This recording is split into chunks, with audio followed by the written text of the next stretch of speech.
Father abandons his sick son in a hospital. Years later he discovers the truth and cries.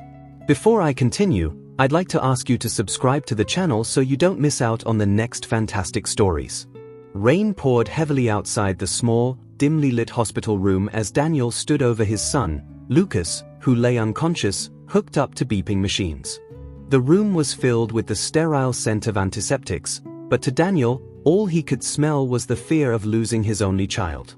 His heart twisted painfully each time Lucas gasped for breath, his frail, small body barely able to fight the sickness that had invaded his life so suddenly. Doctors had warned Daniel that Lucas's illness was rare and severe, and they would need all the resources available to save him.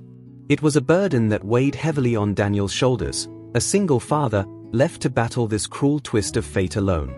The medical bills were suffocating. Daniel had already sold most of his possessions, drained his savings, and even borrowed money from friends.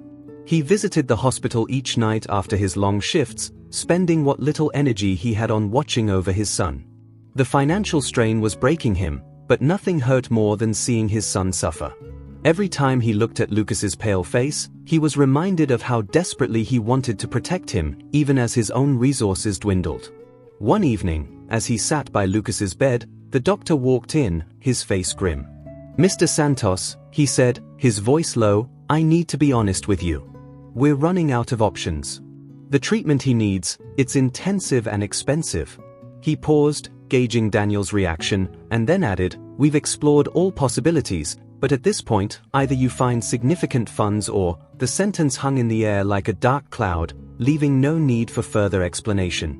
In desperation, Daniel tried to find more money, but every avenue was a dead end.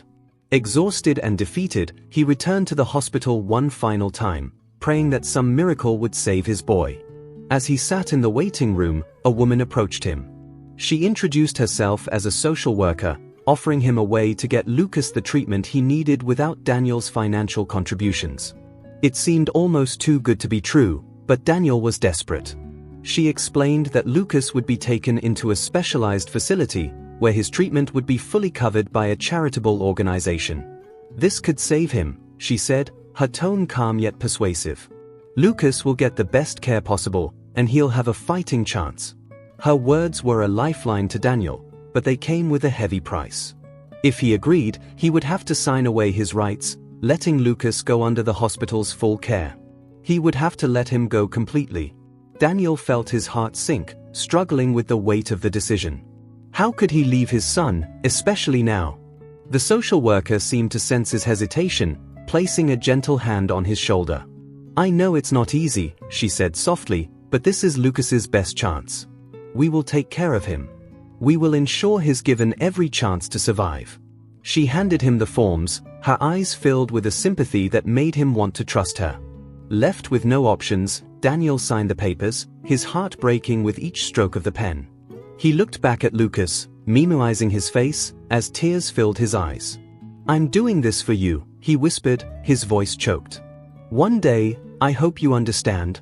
He placed a gentle kiss on his son's forehead before turning to leave, his heart shattering as he took each step away from the hospital. Days turned into weeks, and weeks into years. In the beginning, Daniel returned to the hospital frequently, only to be turned away each time. "It's better if you let him adapt," the social worker had told him once when he had tried to see Lucas. Eventually, they told him that visiting was no longer permitted.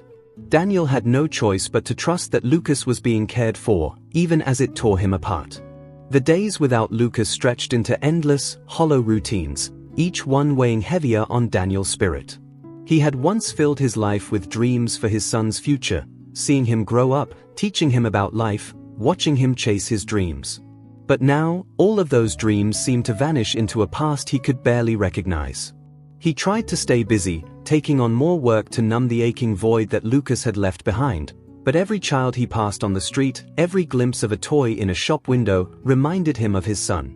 At night, Daniel would lie awake, staring at the empty ceiling, the silence amplifying the memories that haunted him.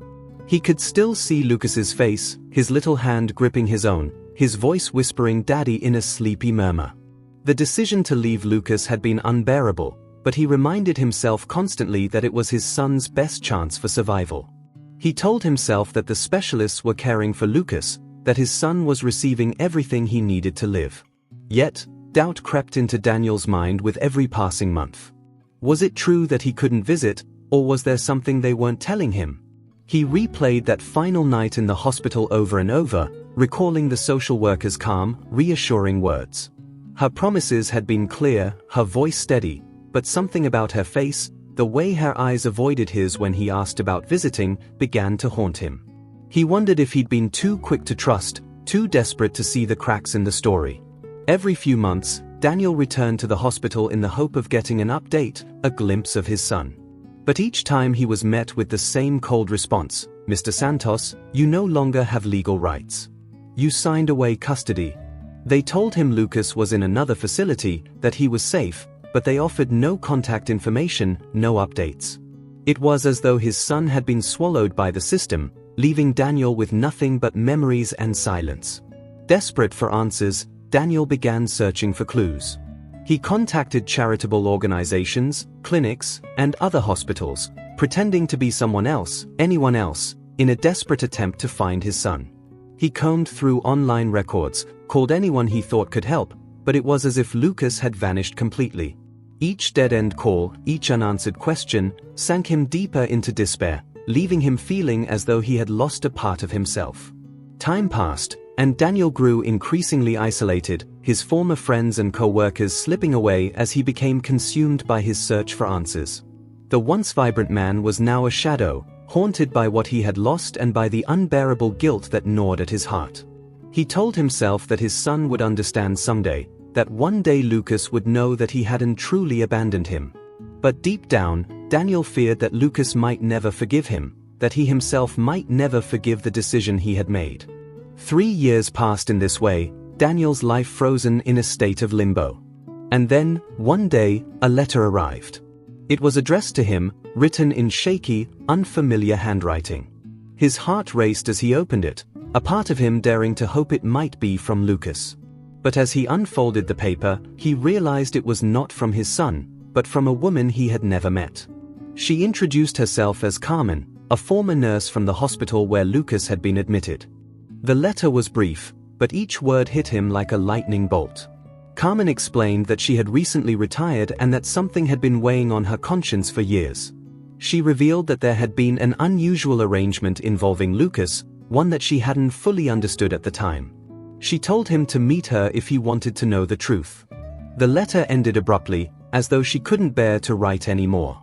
Daniel's hands shook as he read the words, his mind racing with possibilities. Could this be the break he had been waiting for? Could Carmen hold the key to finding out what had really happened to his son?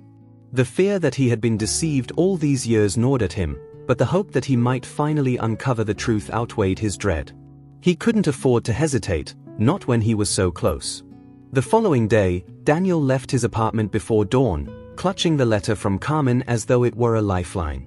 He read it again and again during the journey, analyzing each word, each sentence, trying to decipher the meaning hidden within. The address she had given was in a quiet neighborhood on the edge of town, far from the bustling city where Daniel's life had once thrived. The streets here were lined with old trees and worn buildings, and a heavy silence hung in the air, adding to his unease. When he finally arrived at the small house, he hesitated at the doorstep, his hand frozen inches away from the door. He knew that whatever Carmen was about to reveal would change his life, and possibly shatter the remnants of hope he clung to. Taking a deep breath, he knocked, his heart pounding in his chest.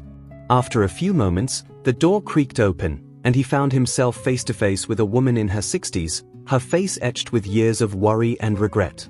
She looked at him with a mixture of sadness and relief, as though she had been waiting for this moment for a long time. "Mr. Santos?" she asked, her voice quiet but steady. Daniel nodded, and she gestured for him to come inside. The interior of her home was modest and filled with old photographs and trinkets, the kind that seemed to hold a lifetime of stories. She led him to a small kitchen, where she offered him a cup of tea. He accepted it, though his hands trembled slightly as he took a sip. The silence stretched between them, thick with unspoken questions, until finally, Carmen spoke. "I knew this day would come," she began, her voice barely above a whisper. "I couldn't keep the truth from you any longer. It's been haunting me every day since I left that hospital. She paused, looking down at her hands, and Daniel could see the guilt and pain etched into her expression. Back then, I didn't understand the full extent of what was happening. I was just following orders, doing my job, but I always had my doubts. Her words sent a chill down his spine, but he forced himself to stay calm, to listen. "Carmen, please," he urged gently, his voice breaking slightly. "Just tell me, what happened to my son? Is he alive?" His voice wavered, a raw desperation breaking through the years of suppressed emotion. The possibility of losing Lucas had haunted him every day, and he needed to know, even if the answer would break him. Carmen took a deep breath, her gaze meeting his with a sadness that seemed to carry the weight of the years. "He is alive," she confirmed, and Daniel felt a wave of relief, though it was quickly tempered by the look in her eyes. "But he wasn't given the care you were promised. The social worker, the one who convinced you to sign over custody, she wasn't who she claimed to be." Carmen's voice was barely a whisper, as though she could barely bear to voice the truth. Daniel's mind reeled, struggling to process her words. "What do you mean? Who was she, then?" he asked, his voice shaking. He remembered the woman's calm demeanor, her words that had sounded so sincere at the time. He had trusted her because he was desperate, but now he realized that he might have been deceived in the worst way imaginable. "She was working with a private institution," Carmen revealed, her tone filled with disgust. "They take in children who are sick, like your son, but not for the reasons you were told.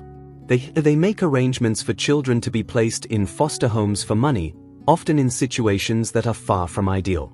Your son was caught up in one of these schemes. He wasn't transferred to a medical facility for better care, he was sent to a distant foster family who knew nothing of his condition." A wave of nausea washed over Daniel as the horror of Carmen's words sank in.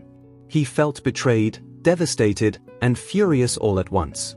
The institution had taken advantage of his desperation, preying on his love for his son and his willingness to do anything to save him.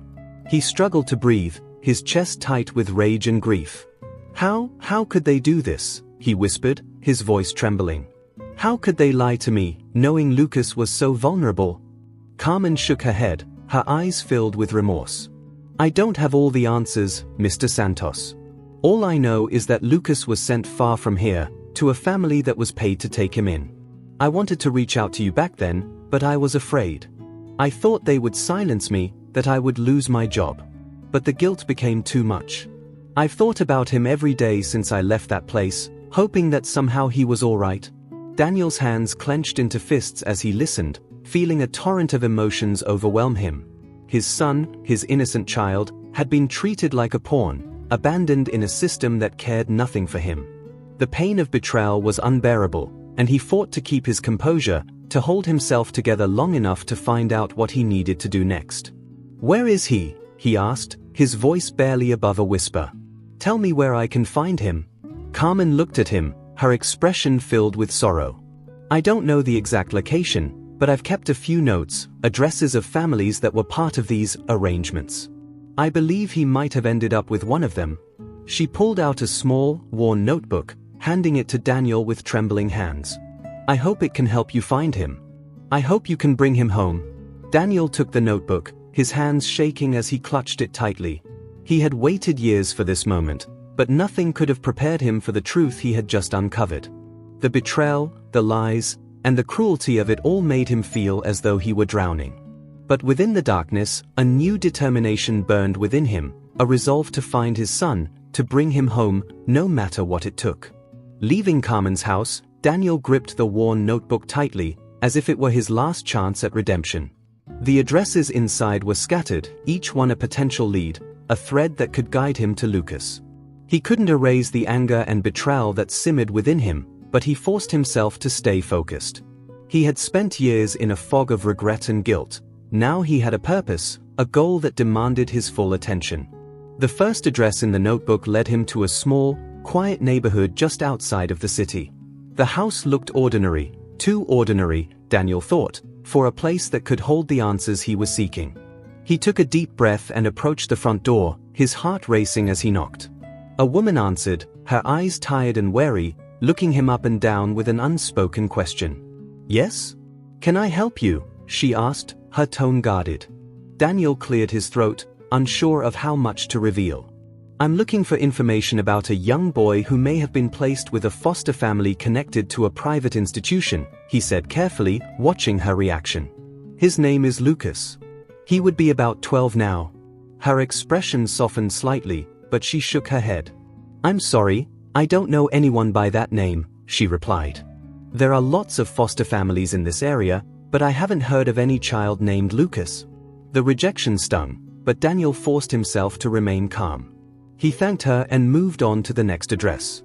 Each house, each encounter, was met with the same result: a polite but firm refusal, faces that softened with pity or grew defensive, doors that closed before he could even finish his question. He realized that the institution had gone to great lengths to hide Lucas's true location, scattering records and creating barriers to protect their twisted operation. Days turned into weeks as he continued his search, growing more exhausted and desperate with each passing lead.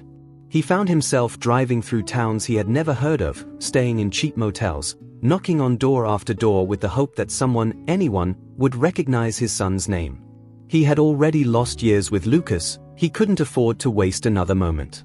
But with every failed lead, doubt crept into his mind, threatening to consume his hope.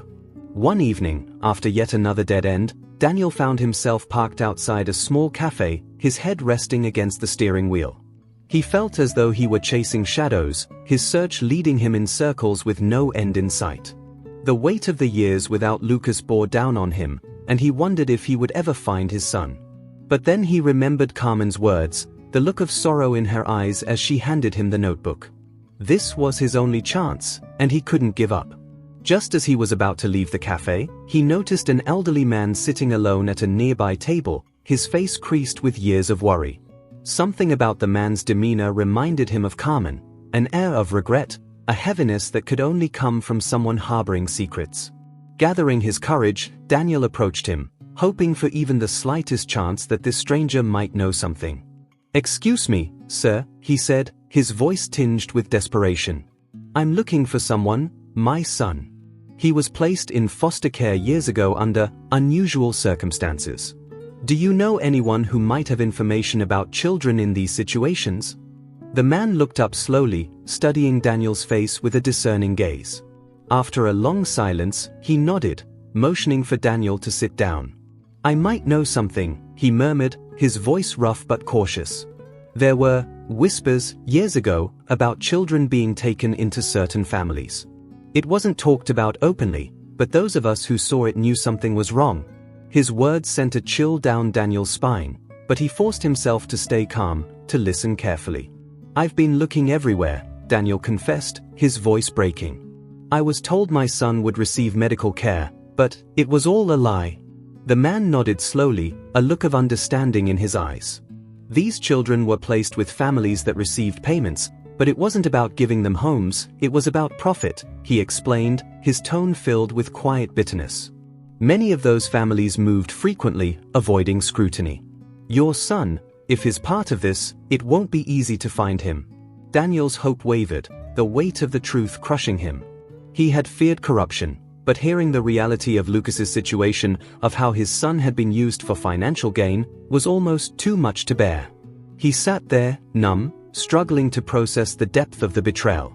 But the man leaned forward, placing a comforting hand on Daniel's shoulder. "Listen," he said softly, "not all the families were the same. Some did care. There's a woman in a nearby town, Clara Sanchez. She used to work with these cases, helping children find true homes. She might know more." Armed with this new lead, Daniel felt a flicker of hope. It wasn't much, but it was more than he'd had in weeks. He thanked the man and set out immediately, his exhaustion momentarily forgotten as he drove through the night, heading toward the address the man had given him. Daniel drove through the night, the dark road stretching endlessly ahead of him. The name Clara Sanchez echoed in his mind, each syllable a glimmer of hope as he sped toward her town. He had learned not to let hope rise too high over the past weeks. Every lead had turned into another disappointment, and each closed door had felt like another nail in the coffin of his dwindling dreams. But something about this new lead felt different. The old man's words had carried a sincerity, a quiet urgency, that gave him a flicker of belief. By dawn, he reached the small town and followed the directions he'd been given. The town was modest, with narrow streets lined by humble houses and small shops that seemed untouched by time. He finally arrived at a simple brick house with a small garden, where a few flowers managed to bloom despite the season's chill. Daniel took a deep breath, his heart racing as he approached the door. He hesitated, gathering his thoughts, then knocked firmly, his hand lingering on the door for just a moment longer than necessary. After a pause, the door opened, and a woman in her late 50s with a gentle face and tired eyes looked back at him. She studied him for a moment, her gaze cautious but warm. "Yes? Can I help you?" she asked, her voice soft yet tinged with an edge of curiosity. Daniel cleared his throat, feeling the weight of his story pressing down on him, but he forced himself to keep his words steady. "I was told you might know something about certain foster placements," he began, carefully choosing his words. "My son, Lucas, was placed in a facility under strange circumstances years ago, and I've been trying to find him ever since." Clara's eyes softened at the mention of Lucas's name, and for a brief moment, Daniel saw a flash of recognition in her expression. She gestured for him to come inside, closing the door quietly behind him. The house was cozy and welcoming, filled with soft lighting and the faint scent of lavender. Clara led him to a small sitting area and offered him a seat, settling herself across from him with a thoughtful look. She was silent for a moment, as if choosing her words carefully before she spoke. "Mr. Santos," she began, her voice calm and steady, "I know some of the families involved in these placements.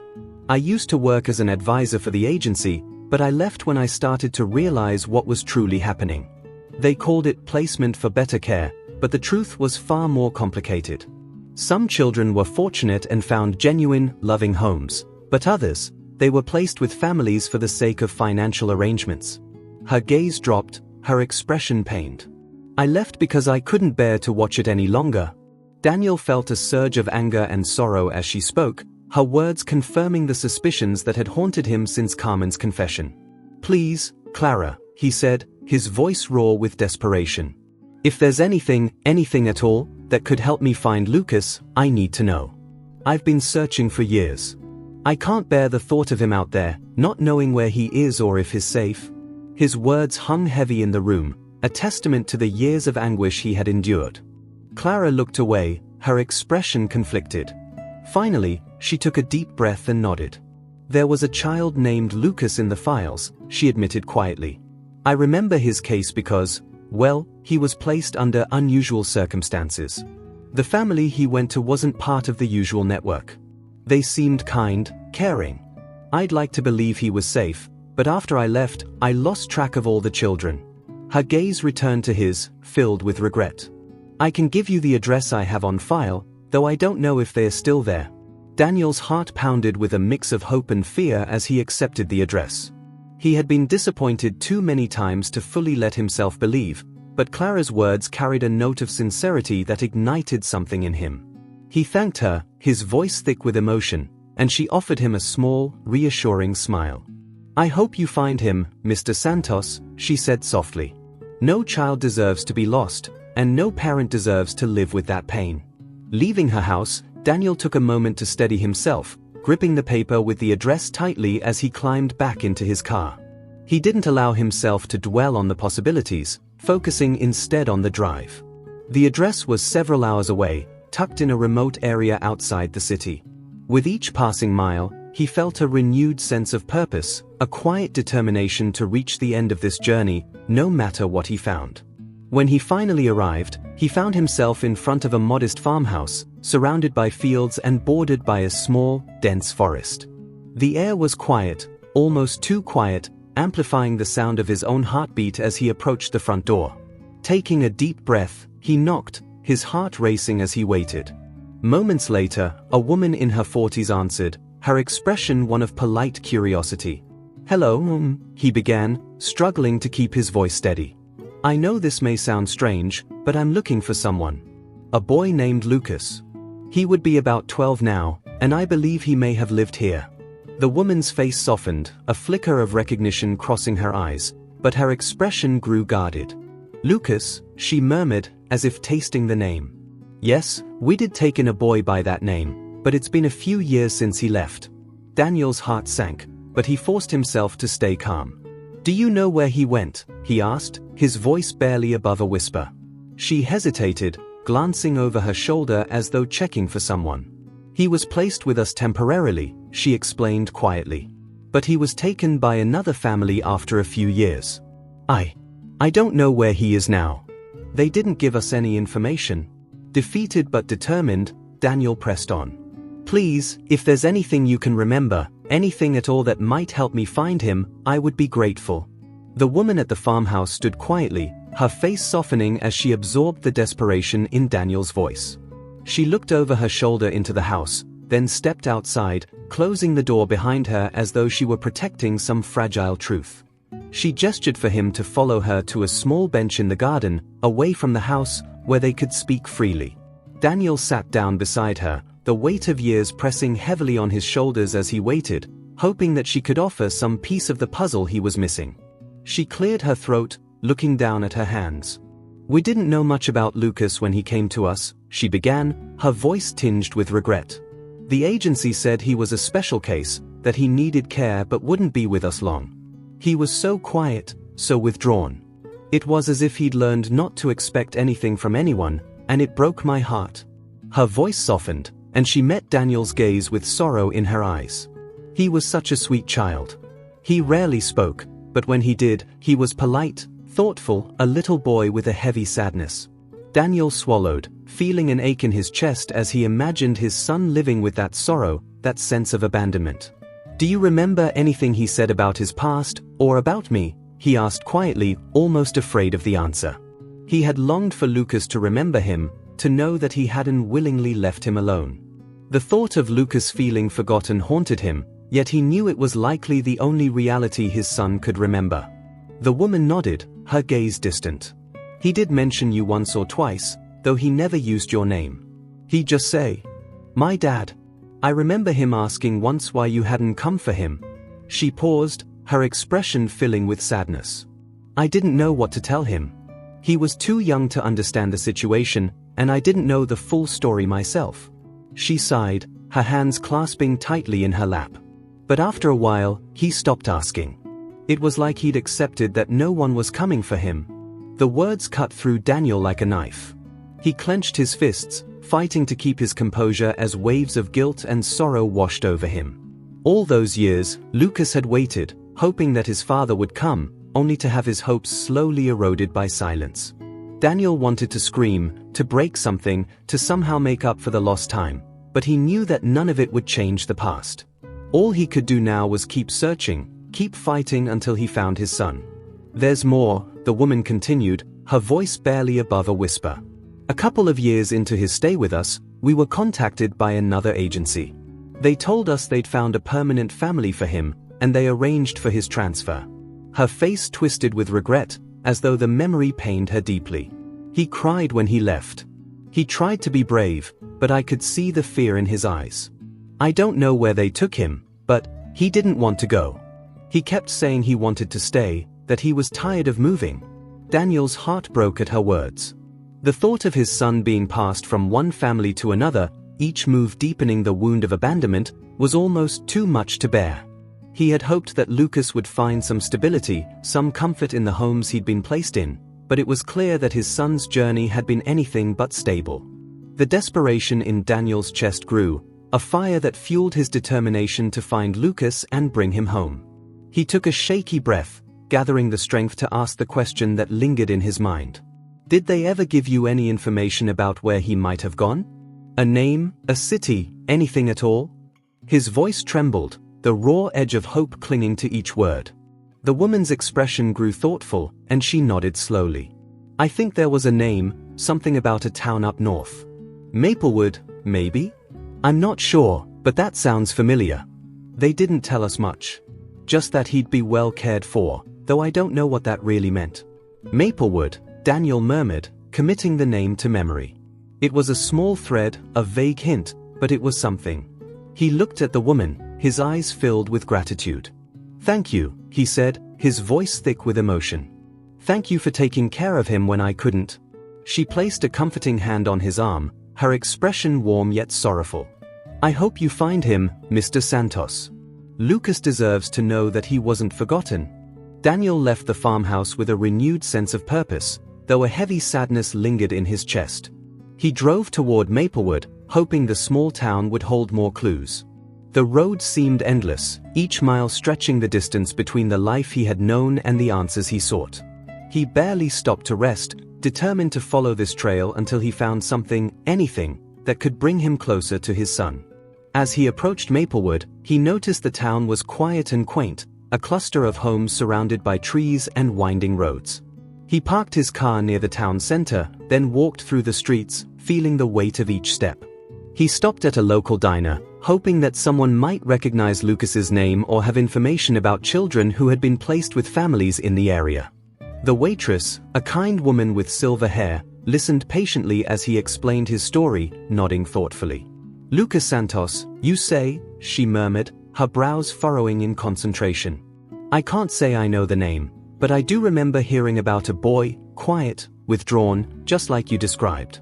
He was placed with the Thompsons on Oak Street, though they left town about a year ago. The boy seemed nice enough, but he didn't mix much with the other kids." She glanced at him, sympathy in her gaze. "They were here for a few years before they moved on. Maybe someone there can tell you more." Armed with another small clue, Daniel left the diner, feeling the familiar mixture of hope and dread tugging at his heart. He found Oak Street quickly and stopped in front of the modest house where the Thompsons had once lived. Though they were no longer there, he hoped that someone on the street might remember Lucas or have heard where the family had gone. He knocked on a few doors, explaining his story each time, but the neighbors were mostly unfamiliar with the family. It was only when he reached the last house on the street that an elderly man finally offered a promising lead. "The Thompsons? They moved to a town called Ridgeway. Quiet place, but I heard the father got a job offer up there, so they packed up quickly." Daniel thanked him, relief flooding his chest as he added Ridgeway to his growing list of destinations. Daniel set off for Ridgeway, the latest in a string of towns that had become etched into his memory. Each new destination brought hope, yet each failed lead left his heart heavier than before. Ridgeway was further north, tucked into a rural valley, a place where few people ventured unless they had a reason. With each passing mile, his mind cycled through images of Lucas, each memory growing more blurred with time but still pulsing with life and love. As he neared the town, Ridgeway's rural landscape came into view, old farms dotted with rustic red barns, rolling hills stretching into the distance, and a smattering of quiet homes. The town was small, isolated, with a single main street that ran through its heart. Daniel drove slowly, scanning each building, every face he saw, as if he might somehow recognize his son's presence from afar. He parked outside a small general store, the only sign of activity he'd seen since entering Ridgeway. Stepping inside, he approached the elderly store clerk, a man with graying hair and deep lines etched into his face. Daniel's voice was hoarse as he spoke, the weight of his journey evident in every word. "I'm looking for a family, the Thompsons. They were here recently, but I'm not sure where they've gone." The clerk looked up, his brows knitting in curiosity as he studied Daniel's face. "The Thompsons? I remember them," he said slowly. "Nice folks. They kept to themselves, but they had a young boy with them. Quiet kid. They stayed a while, but moved again recently. Heard they were going somewhere near the coast." Daniel's heart sank. Each new lead seemed to take him farther from certainty. "Did they say why they kept moving?" he asked, a desperation in his voice that was hard to disguise. The man shook his head, his eyes reflecting sympathy. "Not that I recall. But the boy, he seemed different, like he didn't quite belong there. The Thompsons were friendly enough, but you could tell they were anxious, always seemed to be on edge." He paused, as if recalling something, then continued, "I remember the boy looking out the window, watching cars drive by, like he was waiting for something." The thought of Lucas waiting for him, looking for some sign that his father hadn't abandoned him, struck Daniel like a knife. "Did you ever talk to the boy?" he asked, his voice barely above a whisper. The man sighed, shaking his head. "Just once or twice. He didn't say much, but I could tell he was lonely. I always wondered why they didn't let him go to the local school. They kept him close, like they were hiding something." The hint of secrecy in the man's words sent a chill through Daniel. He had come to expect twists in this search, but each new layer of mystery around Lucas's life filled him with dread. He thanked the clerk and stepped out of the store, feeling the vast emptiness of Ridgeway pressing in on him. He felt as if he were chasing a ghost, each answer slipping through his fingers as soon as he thought he'd found it. But he couldn't turn back, not now. Outside, he noticed a woman walking down the street, carrying a bag of groceries. Taking a chance, he approached her, hoping that she might remember Lucas or the Thompsons. "Excuse me," he began, forcing a polite tone. "I'm looking for a family who used to live here, the Thompsons. They had a young boy with them. Do you happen to know anything about them?" The woman's face softened as she took in his tired expression, and she nodded slowly. "Yes, I remember them," she said. "They kept to themselves, but I saw the boy a few times. Poor things seemed sad. I always wondered why they moved so often." Daniel pressed on, his heart pounding. "Do you know where they went?" "I was told they might have moved to the coast, but I need something more specific." The woman thought for a moment, then nodded. "I heard they were heading to a town called Fairview. It's a couple of hours from here, near the coast. They said they wanted a fresh start, but to me, it always seemed like they were running from something." "Fairview," Daniel repeated, committing the name to memory. He felt a spark of determination, a sense that he was finally closing in on the truth. He thanked the woman, his gratitude apparent, and hurried back to his car, heart racing with a renewed sense of urgency. He couldn't afford to waste another moment, not when he was so close to finding his son. The drive to Fairview felt like an eternity, each winding road and unfamiliar landmark stretching his patience to the breaking point. As he drove, his mind churned through fragments of his search, the faces he'd seen, the dead ends, the hints of Lucas's presence that kept him going. The fear of another disappointment gnawed at him, but he forced himself to focus on the road, gripping the steering wheel tightly as he navigated the unfamiliar terrain. Fairview was a quiet seaside town, nestled between the coastline and a dense forest. It was picturesque, the kind of place people visited for tranquility, not to hide or escape. Daniel drove slowly through its narrow streets, scanning each house and searching for any sign of familiarity. The name Thompson seemed as elusive as his son's face in his memory, but he pressed on, stopping at a small cafe near the town square to gather his thoughts. Inside the cafe, he approached the barista, a young woman with a friendly smile. He explained his situation briefly, describing Lucas and the Thompsons, hoping for any sign of recognition. She listened intently, nodding as he spoke.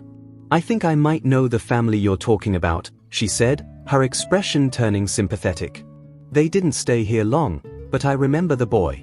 He used to come in with the woman, his mother, I guess? He was a quiet kid, kept to himself, but he always looked restless." Daniel's pulse quickened. "Do you know where they went?" he asked, the question slipping out before he could contain his eagerness. The barista shook her head, her face filled with regret. "I'm sorry, I don't. They left about 6 months ago, but I heard something about them moving inland. Maybe they went somewhere smaller, more secluded." Another lead, another shift in direction. But Daniel was relentless. He thanked her and returned to his car, noting that each new clue seemed to take him further away from the places he thought Lucas would be. It was as if he were piecing together a map, a scattered trail that Lucas had unknowingly left behind. Fairview's tranquil streets lay behind Daniel now, replaced by the dense, winding roads that led inland. The mountains loomed larger as he drove deeper into the forested countryside, the weight of his journey pressing down on him with each passing mile. Every clue, every vague hint seemed to push him further away from the life he had once known, and he felt as if he were chasing shadows, but Lucas's face haunted him with every turn. The barista's words lingered in his mind, somewhere smaller, more secluded. He wasn't even certain of his destination, only that he had to follow this trail wherever it led. The quiet isolation of the countryside was unnerving, and he felt the distance stretching between him and everyone else in the world. Still, he pressed on, his hands gripping the steering wheel tightly, his thoughts returning to the last night he'd seen Lucas in the hospital. He hadn't been able to say goodbye properly, and now the image of Lucas as a frail, sick child haunted him. In his memory, Lucas was still that boy, struggling to breathe, his small hand reaching out for his father's comfort. Daniel swallowed hard, a lump forming in his throat. How much had Lucas changed in the years they'd been apart? Did he even remember his father, or had time and pain erased those memories? The questions were too painful to dwell on, so he pushed them aside, forcing himself to stay focused. After hours of driving, he came upon a small, nearly hidden town. It didn't have a proper name on any map, just a sign that read "Welcome," and Daniel suspected that only locals even knew it existed. The buildings were modest, mostly houses and a small general store, all nestled under the cover of towering pine trees. He parked outside the store, watching as a few people moved in and out, each one eyeing him with a quiet suspicion typical of isolated places. Daniel gathered his courage and approached a middle-aged woman exiting the store. He cleared his throat, his voice low and polite as he spoke. "Excuse me.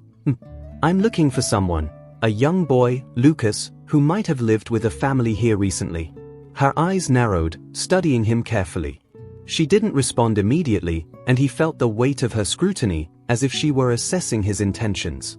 "Lucas, you say?" she asked, a trace of recognition flickering in her eyes. "There was a family here, the Thompsons.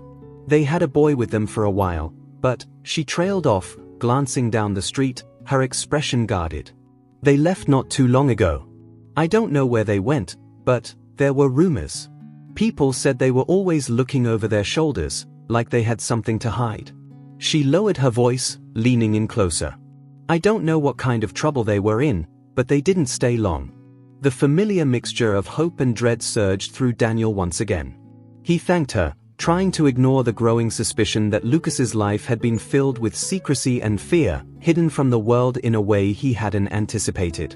He decided to check inside the general store, hoping that someone might know more. As he entered, the bell above the door chimed, and the few customers inside glanced up, their eyes wary.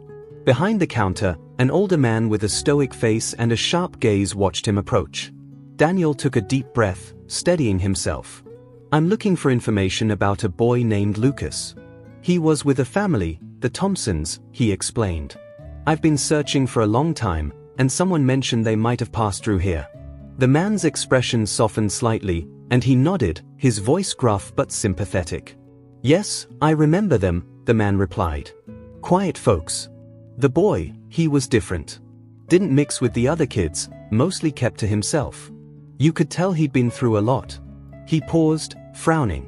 "There were nights I'd see him outside, sitting by the road, just staring off like he was waiting for someone.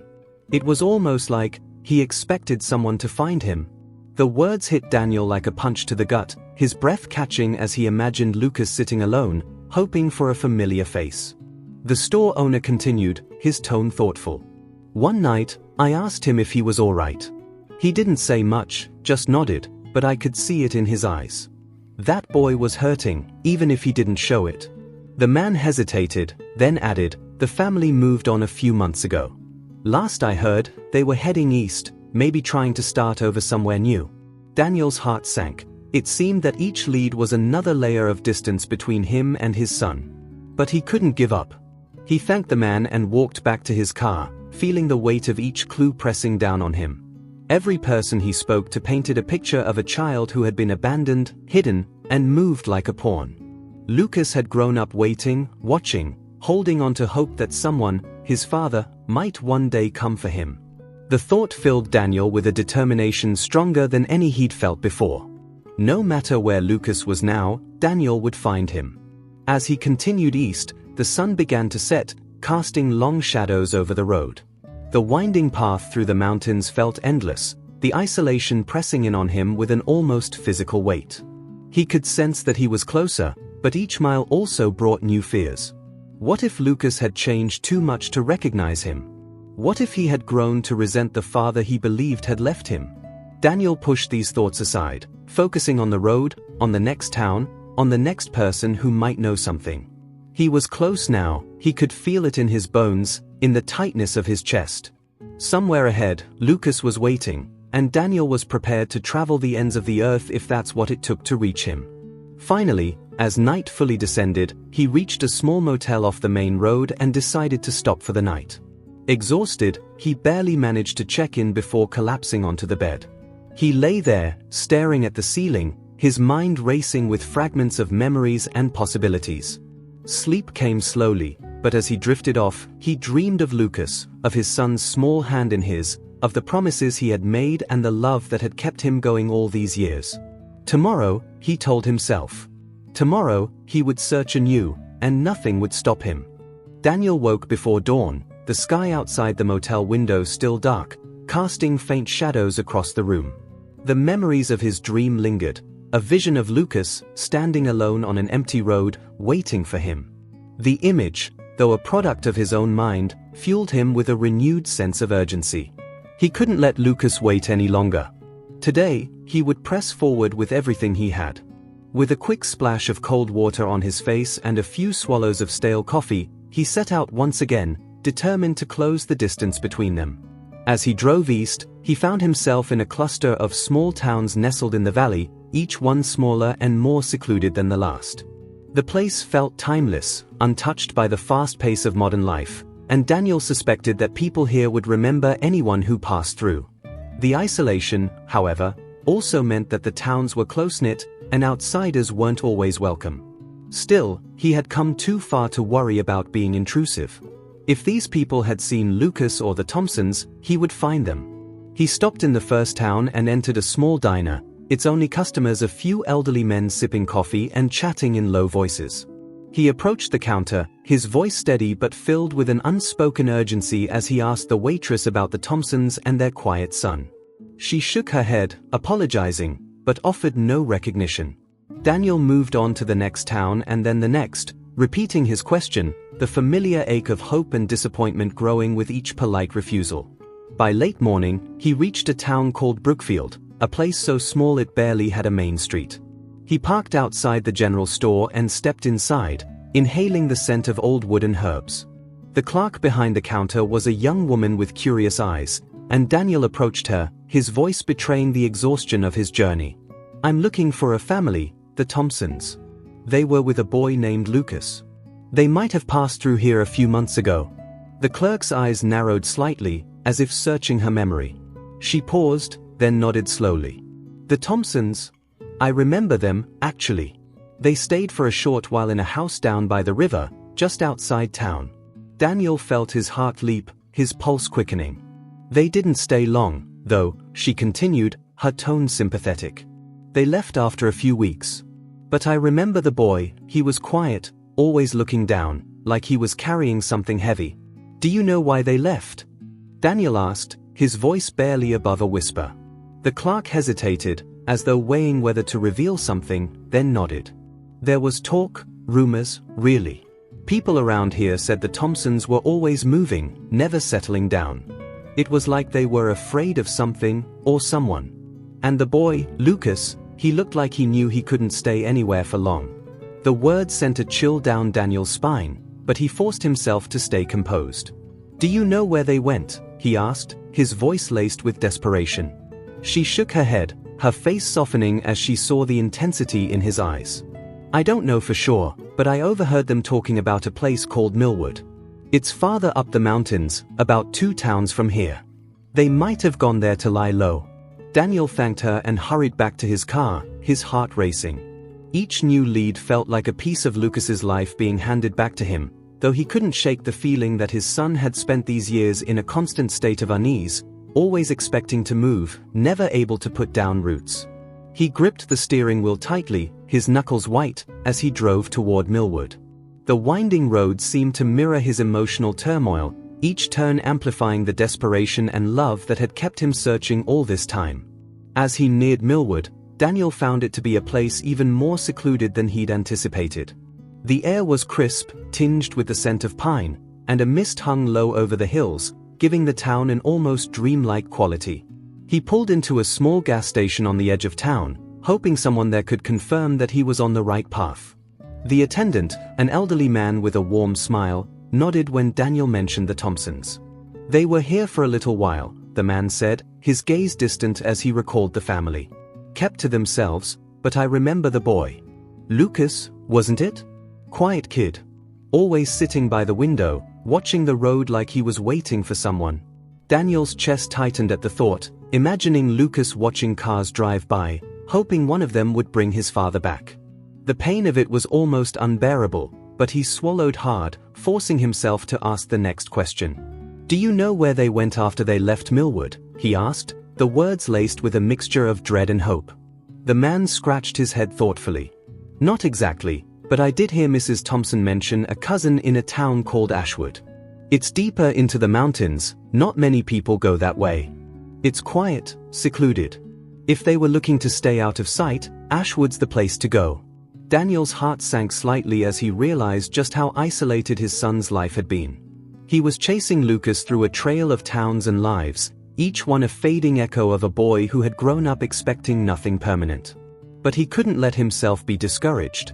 He thanked the attendant and set out once again, heading toward Ashwood with a fierce resolve. He had come too far, endured too much, to turn back now. The road grew narrower and more winding as he drove deeper into the mountains. Trees closed in around him, their branches arching over the road like silent guardians, adding to the surreal feeling that had settled over him. The isolation pressed in, but with it came a fierce sense of determination. Lucas was close, Daniel could feel it, a pull in his chest that grew stronger with every mile. By early evening, he arrived in Ashwood, a tiny village nestled in a valley, surrounded by towering pines and steep cliffs. The town felt almost timeless, as if it had been forgotten by the rest of the world. He parked near a small inn and asked the innkeeper about the Thompsons, bracing himself for another rejection. But the woman behind the counter nodded, a flicker of recognition in her eyes. Yes, they were here, stayed in a cabin on the outskirts. But they left recently. His heart dropped, but he forced himself to keep going. "Do you know where they went?" he asked, his voice laced with exhaustion. She shook her head, though her expression softened. "I'm sorry. But the boy? Lucas? I remember him well. He was kind, polite. Always seemed so lonely. He'd walk to the river every morning, just sitting by the water, watching the current like he was waiting for something to come along." Daniel closed his eyes, feeling the weight of his son's loneliness press down on him. This journey was proving more difficult and painful than he'd ever imagined, but the thought of Lucas kept him going. Daniel sat in his car outside the small inn, the words of the innkeeper echoing in his mind. He pictured Lucas by the river, watching the water flow, as if waiting for something, or someone, to change the course of his life. It was an image that struck Daniel deeply, almost painfully, as he thought of his son growing up with a quiet, unspoken ache, searching for the father who had left him in the cold corridors of a hospital years ago. And yet, here he was, closer than he'd ever been to finding Lucas, after a journey that had already taken him across countless towns and years of doubt. He decided to head toward the cabin the Thompsons had stayed in, hoping there might be something left behind, a clue, a trace of Lucas's presence that could guide him further. The innkeeper had given him directions, and he navigated the winding, narrow paths leading up the mountainside. The air grew colder as he climbed, and a thick fog rolled over the road, enveloping the world around him in a muted gray. It was as if the very landscape were conspiring to keep Lucas hidden, casting a shroud over his path. When he finally reached the cabin, it appeared dark and empty, its wooden walls weathered and worn. He parked the car, stepping out cautiously, his eyes scanning the surroundings.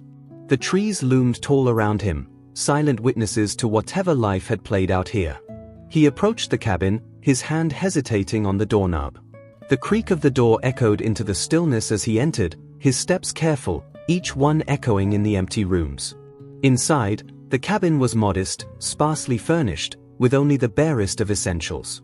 Dust gathered in the corners, and a faint chill lingered in the air. Daniel's eyes scanned the small living area, hoping for a sign of Lucas, a forgotten toy, a drawing, anything that might bear his mark. But the rooms held only silence, as if they had already forgotten the family that had once taken refuge here. He moved to the small bedroom in the back, his heart racing, and there, lying on the nightstand, he found something that made him catch his breath. It was a small photograph, worn at the edges, showing a young boy standing by a riverbank, his gaze distant as he looked out over the water. Daniel's throat tightened as he recognized the boy. It was Lucas, though older than he remembered. His face was more solemn, his expression touched by a sadness that no child should have to carry. The photo captured a moment of quiet solitude, and Daniel realized with a pang that it was likely a scene Lucas had experienced many times, waiting by the river in the hope that one day someone would come for him. He took the photograph carefully, his hands trembling as he traced the outline of his son's face. In that moment, he felt the weight of every year, every lost memory, pressing down on him. Lucas had grown up without him, had experienced the world as a series of strange places, each one as transient as the last. Daniel knew that he could never reclaim those years, could never erase the loneliness Lucas must have felt. But he could find him, could show him that he had been searching all this time, that he had never truly given up. As he turned to leave, his eyes caught sight of a small notebook tucked beneath the bed. He picked it up, flipping through its pages carefully. The writing inside was sparse, filled with simple notes and observations, but one page caught his attention. It was a short entry, written in a child's handwriting. "Someday, I hope my dad finds me. I think he's looking for me. I don't remember his face, but I know he's out there." The words blurred before his eyes as tears filled them, the raw hope in Lucas's words tearing at his heart. Daniel clutched the notebook to his chest, feeling the weight of his son's longing, the trust he had placed in a father he barely remembered. How could he have allowed this to happen? How had he let Lucas slip away, entrusting his son's fate to strangers? The regret gnawed at him, deep and unrelenting, but beneath it, a fierce resolve burned. He would not let Lucas down again. No matter where this journey led him, he would bring his son home. He left the cabin, taking the notebook and photograph with him, and returned to his car. The fog had thickened, casting an eerie silence over the forest, and he felt the isolation of the mountains more acutely than ever. But he was not alone. He carried Lucas's words with him, each one a testament to the quiet strength his son had shown, a strength that had kept him waiting, hoping, even when there seemed to be no reason to believe. Determined to continue, Daniel stopped by the town's small post office, hoping someone there might have more information about where the Thompsons had gone next. The clerk, a young man with a friendly smile, listened patiently as Daniel explained his story. When he showed him the photograph, the man's eyes widened in recognition. "I remember that boy," he said softly. "He used to come by sometimes. Quiet kid, always polite. He'd ask about the mail, like he was waiting for something." Daniel's heart twisted as he imagined Lucas coming to the post office, perhaps hoping for a letter, a sign that his father hadn't forgotten him. The clerk thought for a moment, then nodded. "They didn't tell many people where they were going, but I remember Mrs. Thompson mentioned something about a relative out west, near the coast. A place called Seabridge, I think. She said they were hoping for a fresh start." Seabridge. The name echoed in Daniel's mind, a destination that felt as distant and intangible as his son's face in his memory. But it was a place, a chance to bring his search to an end. He thanked the clerk, his voice filled with quiet gratitude, and returned to his car. As he drove out of Ashwood, the photograph resting on the seat beside him, he felt a strange calm settle over him.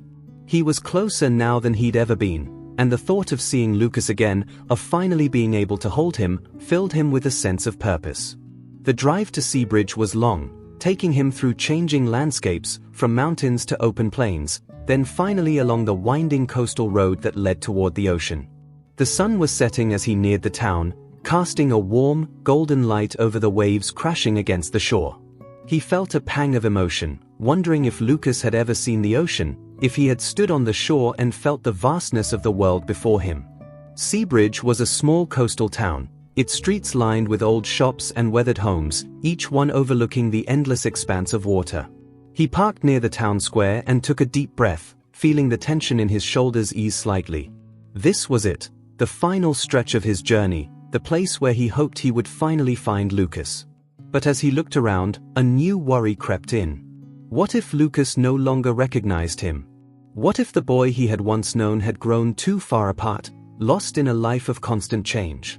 He pushed the doubts aside, holding on to the hope that Lucas would feel the same pull he did, that somewhere deep within, they were still connected. Daniel wandered the streets of Seabridge, clutching the photograph of Lucas as if it were a map to his son. The coastal town's air was filled with the salty breeze, the distant call of seagulls echoing over the waves. Shops and homes lined the streets, each one casting long shadows as the sun dipped lower in the sky. This place, with its timeless charm, felt like a fitting end to his journey, a place where lost things might finally be found. He stopped at a small bookstore, hoping that someone might recognize the boy in the photograph. The shopkeeper, a kind woman in her 60s with graying hair and a warm smile, listened intently as he explained his search. Her eyes softened as she studied the photograph. "I haven't seen the boy myself," she said gently, "but the Thompsons? I remember them. They used to stop by every now and then, mostly keeping to themselves. They had that look, you know, like people who are always ready to leave at a moment's notice." Daniel nodded, recognizing the description he'd heard so many times before. Lucas's life had been one of transience, of fleeting connections and constant goodbyes. The thought weighed heavily on him, but the woman's words offered a small glimmer of hope. "Do you know where they stayed?" he asked, his voice trembling slightly. She nodded, pointing down the street. "There's a small boarding house at the end of the lane. They rented a room there for a few months, though they left not long ago." Daniel thanked her, hurrying toward the boarding house she'd indicated. The place was modest and weathered, with ivy creeping up the stone walls. He approached the door, knocking gently, his heart pounding as he waited. A woman in her 50s opened the door, her gaze curious and guarded. Daniel introduced himself, explaining his search once again, his words filled with a desperate hope. He showed her the photograph, and her expression softened. "Oh, yes," she murmured, recognition filling her eyes. "That's Lucas. Poor boy, so quiet, always seemed like he was waiting for something. The Thompsons didn't stay here long, but he left an impression on everyone. He'd sit on the porch every evening, watching the street, as if he were expecting someone to come for him." She shook her head, a note of sympathy in her voice. "It was heartbreaking, really." Daniel's chest tightened, the weight of her words sinking deep. Lucas had waited all this time, even as years slipped by, holding on to some faint memory, some fragile hope that his father would find him. "Do you know where they went?" he asked, the question barely a whisper. The woman hesitated, then nodded slowly. "They moved up the coast a bit, to a quieter place. I think they wanted to stay out of sight. But I overheard Mrs. Thompson mention a place called Clearwater. They had family there." Clearwater. Another name to add to the list of places he had chased his son through, each one bringing him closer but never close enough. But now, with the sun dipping below the horizon and the weight of years pressing down on him, he felt a new urgency. He thanked the woman and returned to his car, Clearwater's name etched into his mind like a beacon guiding him forward. This had to be it, he was sure of it. Every step had led him here, to this final destination, where he could feel the last pieces of his journey coming together. The drive along the coast was filled with silence, the rhythmic sound of the waves crashing against the shore a steady backdrop to his racing thoughts. Clearwater was just a few miles north, a secluded community surrounded by cliffs and dense forests. The road twisted and turned, each curve feeling like a test, a final challenge before he could reach his son. He replayed the innkeeper's words in his mind, Lucas waiting, watching the road, always holding on to that hope. By the time he reached Clearwater, night had fully settled, casting the small town in shadows. The quiet streets were lined with old cottages and narrow paths leading toward the sea, their windows dark. The isolation of the place mirrored the solitude that Lucas had endured all these years, moving from one forgotten town to another, hidden from the world. He parked his car near a small cafe, the only place with lights still on, hoping for a last bit of information to guide him. Inside, a lone waitress was cleaning tables, and she looked up as he entered, her face lighting with curiosity. He introduced himself, showing her Lucas's photograph and recounting his search in brief, his words heavy with exhaustion and hope. She studied the photograph carefully, her eyes widening slightly. "Yes," she said softly, glancing over her shoulder. "I remember him. He was here with the Thompsons a few times. But they left, about a week ago. They said they needed to get away, and, the boy, he seemed so sad." The word stung, but Daniel forced himself to focus. "Do you know where they went?" he asked, bracing himself for another possible dead end. The waitress hesitated, then nodded. "They mentioned a small cabin by the cliffs, just outside town. It's a bit isolated, but it's quiet, peaceful. I think they might be there." Daniel thanked her, his voice filled with gratitude, and hurried back outside. The cliffs. The word struck a chord in him, and he felt a faint sense of dread mingling with his hope. As he drove toward the cliffs, the narrow road grew darker, the trees arching over him like shadows, their branches twisting in the wind. His headlights cast a thin beam of light, illuminating the path as he navigated the winding turns. The night was silent, save for the distant roar of the waves crashing against the rocky shore below. The air felt heavy, thick with anticipation and the weight of everything he had been through to reach this point. When he finally reached the cabin, he saw a faint glow of light in the window, flickering like a beacon in the darkness. He took a deep breath, his heart pounding as he stepped out of the car and approached the door. His hand hesitated on the handle, every nerve in his body on edge, his mind racing with the possibilities of what he would find inside. But as he stood there, he heard a faint sound from within, a quiet voice, humming a tune he recognized, a lullaby he had sung to Lucas as a child. The sound of that tune filled him with a rush of emotions, memories flooding back as he realized that, after all these years, he was finally here. Daniel stood outside the cabin door, the sound of the faint humming drifting through the air like a ghost from the past. His heart raced, each beat louder than the last, and he gripped the handle, steadying himself. This was the moment he had dreamed of and dreaded in equal measure. He had chased shadows, followed faint clues, traveled through towns and memories, all to stand here, on the other side of a door that held his son. Lucas, the boy he had left in that hospital room so many years ago, was just beyond this threshold. He took a deep breath, gathered every ounce of courage he had, and knocked. The humming stopped abruptly, followed by the sound of footsteps approaching. The door creaked open, and there, standing in the soft glow of the cabin's dim light, was Lucas. Daniel's heart caught in his chest as he looked at him, taking in the sight of his son, now older than he remembered, taller, his face carrying a maturity beyond his years. But those eyes, Lucas's eyes, still held that same gentle kindness, tinged now with a hint of sadness that no child should bear. Lucas blinked, his expression shifting from confusion to recognition, his gaze locking onto Daniel's face. For a long, silent moment, they simply stared at each other, the years of separation hanging heavily between them. "Lucas," Daniel finally managed, his voice thick with emotion. It's me. It's your dad." His words trembled in the air, a fragile confession of the journey he'd endured to stand here now. A mixture of emotions crossed Lucas's face, shock, disbelief, and something that looked like hope but was tinged with caution, as if he were afraid to believe that this moment was real. "Dad?" Lucas's voice was soft, barely above a whisper, his eyes searching Daniel's face, looking for the father he'd longed for but had begun to forget. You came back?" Tears stung Daniel's eyes as he nodded, his voice breaking. "I'm so sorry, Lucas. I should never have left you. I've searched everywhere, every place you were sent. I never gave up. I couldn't." He took a step forward, his hands reaching out hesitantly, fearing that Lucas might pull away. But Lucas didn't move, he just stared at his father, his face a mixture of wonder and hurt, as though he were trying to reconcile the image of the father he'd dreamed of with the man who now stood before him.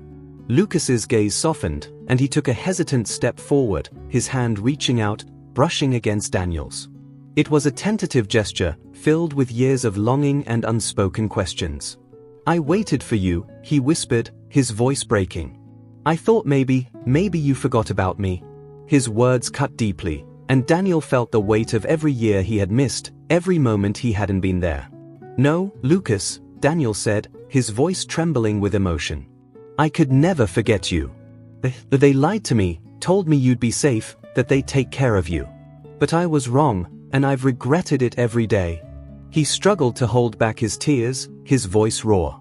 "I spent every moment trying to find you, trying to make up for the years we lost." Lucas's hand tightened around Daniel's, his gaze filled with a quiet resilience. "I knew you'd come," he murmured, his voice steady but soft. "I kept hoping, even when it hurt to keep waiting." The strength in his son's voice, the bravery that had carried him through those lonely years, brought a surge of pride and sorrow to Daniel's heart. He gently pulled Lucas into his arms, holding him tightly, his tears falling as he whispered, "I'm here now. I'm not going anywhere. Not ever again." They stood there, wrapped in each other's embrace, the silence filled with all the words that had been left unsaid. Daniel could feel the years of pain and separation slowly melting away, replaced by a quiet, profound relief. Lucas leaned into his father's embrace, his face buried in Daniel's shoulder as he let go of the burden he'd carried for so long. The door to the cabin creaked again, and Mrs. Thompson appeared in the doorway, watching them with a soft, knowing expression. She had been there for Lucas when Daniel hadn't, and he offered her a nod of gratitude, silently thanking her for the care she had shown his son. She gave a small nod in return, understanding the depth of what this reunion meant. "Lucas," Daniel said gently, pulling back to look into his son's face. "How would you feel about coming home with me?" He hesitated, knowing it was a big question, but his heart hoped desperately for Lucas's answer. Lucas's eyes brightened, a glimmer of happiness breaking through the sadness. He nodded, a shy smile crossing his lips. "Yes, Dad. I'd like that." Together, they packed the few belongings Lucas had, each item a reminder of the life he had known, a life of moving, waiting, and hoping. But now, Lucas was leaving it behind, stepping into a new chapter with the father he had never truly forgotten. They left the cabin, walking side by side toward the car, each step echoing with the promise of a new beginning. As they drove away from the cabin, the road stretched ahead, leading them toward a life that would be theirs to rebuild. They didn't speak much during the drive, content in the quiet presence of each other, letting the comfort of finally being together replace the need for words. The miles passed, and Daniel felt the weight of years lifting, replaced by a sense of peace he hadn't known in so long. He looked over at Lucas, who had fallen asleep in the passenger seat, his head resting against the window, his face peaceful. For the first time in years, Daniel felt whole, as if every fractured piece of his life had finally come together. He knew there would be challenges ahead, moments where they would need to rebuild their trust, but for now, the journey was complete. Lucas was home.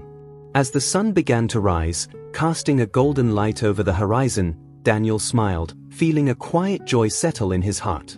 He was no longer searching, no longer haunted by what ifs and regrets. He had his son by his side, and they were heading home, where they belonged. Together. If you like this story, take the opportunity to see the others that are appearing on your screen right now. Subscribe to the channel and comment on what you thought of this story. See you soon. Bye.